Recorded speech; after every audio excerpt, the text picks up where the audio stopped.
In the realms of heaven, where light danced like golden threads, a group of angels known as the Watchers stood vigilant. Their duty, bestowed upon them by God Himself, was to observe the human realm from their celestial abode. They were tasked with the protection of mankind, an assignment that filled their hearts with purpose.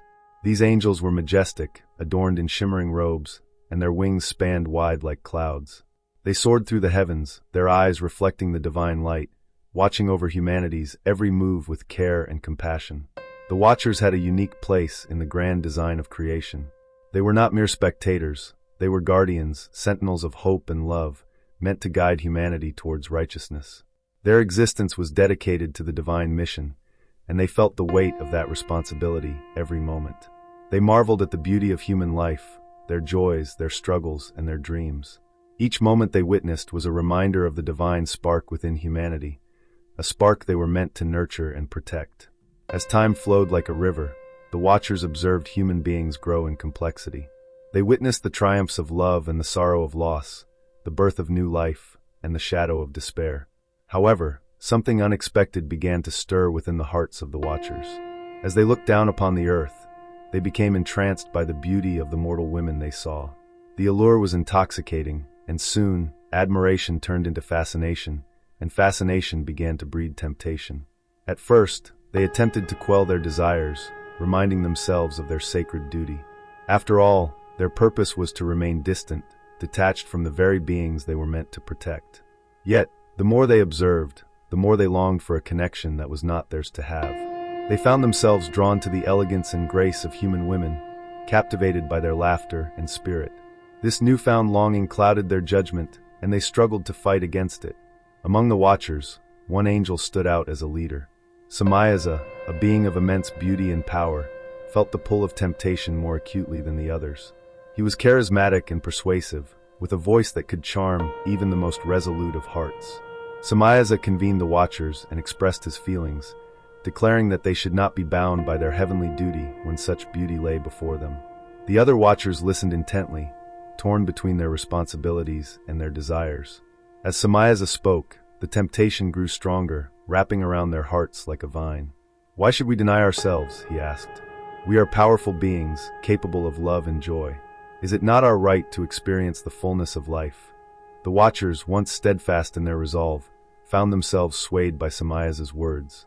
Slowly, one by one, they began to agree, their hearts pounding with both fear and excitement. The boundaries of heaven began to blur as they contemplated the forbidden path before them. So they descended to the earth, shedding their heavenly forms to take on human likeness. This transformation was not merely physical. It signified a willingness to abandon their divine purpose.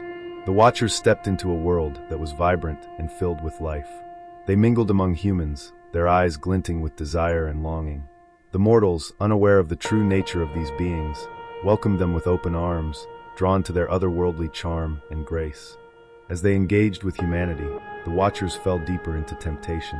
They approached the women they had admired from afar, expressing their affection with words that dripped with honeyed promises. The human women, intrigued by their beauty and strength, found themselves enchanted.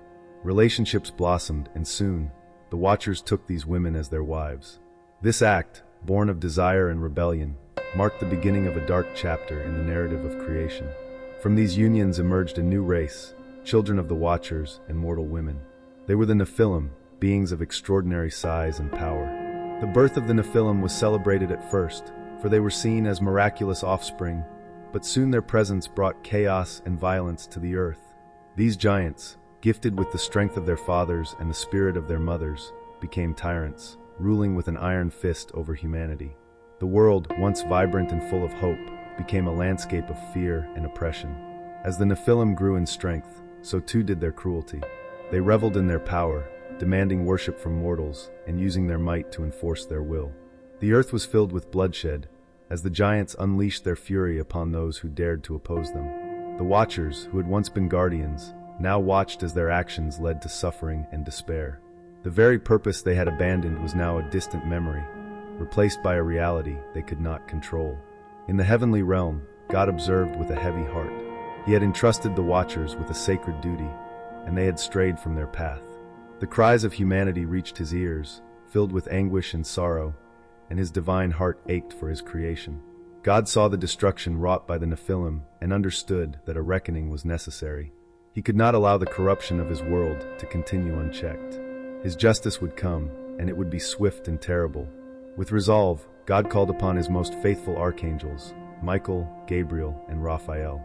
They descended from the heavens, their presence commanding and radiant. Each archangel carried a specific mission. Michael, the warrior, would confront the watchers, Gabriel, the messenger, would declare the judgment, and Raphael, the healer, would bind the fallen angels. The archangels were a force of divine justice, and their arrival signaled the end of the watchers' rebellion. Michael, clad in armor that shone like the sun, approached Samayaza and the other watchers. His voice thundered through the air, filled with righteous fury. "You have forsaken your duty.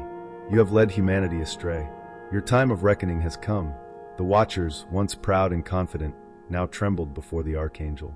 They realized the gravity of their sin, the weight of their choices crashing down upon them like a tidal wave. Gabriel stepped forward, his wings unfurling like a banner of truth. "You will be judged for your actions, and your rebellion against God will not go unpunished. The hearts you corrupted and the lives you destroyed will be avenged." His words were a reminder of the divine authority they had defied. The Watchers' defiance was met with a swift response, as they understood that they could not escape the consequences of their actions.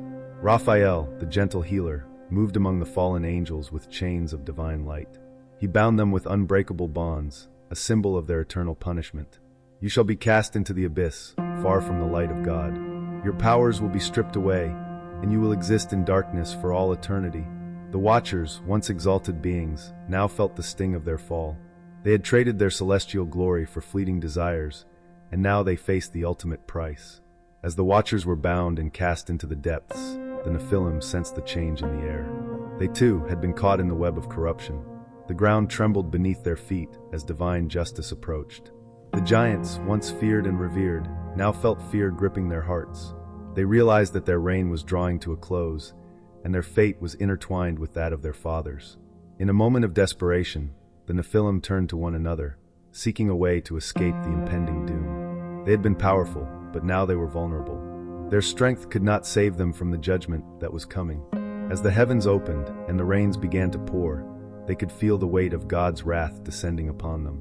The floodwaters rose, consuming everything in their path, and their cries of despair echoed through the chaos. With the flood, God washed away the corruption that had taken root on earth. The Nephilim, despite their size and power, could not escape the deluge. The waters surged, rising higher and higher, drowning the giants and the wickedness they represented. The world was cleansed, but it came at a great cost. Humanity would need to rebuild, to learn from the mistakes of the past, and to seek a new path forward. As the floodwaters receded, the remnants of the old world lay in ruins. Noah, a righteous man chosen by God, emerged from the ark to witness the silence that followed the storm. The earth had been given a second chance, but the memory of the Watchers and the Nephilim lingered like a shadow. Noah understood that he and his family were now the stewards of this new world. They would carry the weight of history with them, ensuring that the mistakes of the past would not be repeated. The story of the Watchers and the Nephilim became a cautionary tale, passed down through generations. It served as a reminder of the consequences of disobedience and the importance of remaining true to one's purpose. Each person who heard the tale understood the need to guard their hearts against temptation and to remain steadfast in their faith. The memory of the Watchers' fall echoed in the hearts of many, urging them to choose wisely in moments of temptation.